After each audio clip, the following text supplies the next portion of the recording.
Judicial magistrate ورسی کی عدالت نے نارتھ ناظم آباد سے لاپتہ اور بازیاب بہن بھائی کے کیس کا تحریری حکم نامہ جاری کر دیا۔ عدالت نے دونوں بچوں اور ان کی خالہ کا نام ECL میں شامل کرنے کا حکم دے دیا۔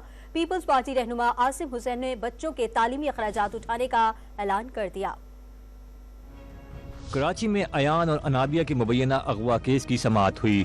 عدالت نے کہا کہ بچوں نے بیان میں بتایا کہ ان کی خالہ بنش اور خالو کا رویہ ظالمانہ تھا۔ بچوں نے بتایا کہ وہ اپنی خالہ فرحین کے ساتھ رہنا چاہتے ہیں۔ عدالت نے تحریری حکم نامے میں دونوں بچوں اور خالہ فرحین اور سونیا کا نام ECL میں شامل کرنے کا حکم دیا۔ عدالت نے کہا کہ خالہ بچوں کو متعلقہ تھانے کی حدود سے باہر نہیں لے جا سکتی۔ پولیس یقینی بنائے کہ بچوں کو کسٹڈی تھانے کی حدود سے باہر نہ لے جایا جائے۔ جوڈیشل مجسٹریٹ نے حکم دیا کہ پولیس افسر ہر ہفتے رپورٹ عدالت میں جمع کرائیں اور بچوں کی تعلیم کا سلسلہ دوبارہ شروع کروایا جائے۔ جمعرات کو پیپلز پارٹی رہنما ڈاکٹر عاصم حسین نے ایان اور انابیہ سے ملاقات کی اور دونوں بچوں کو ضیاء الدین اسکول میں مفت داخلہ دینے کا اعلان کیا۔ دونوں بچوں کو مفت کتابیں اور یونیفارم بھی مہیا کیا جائے گا۔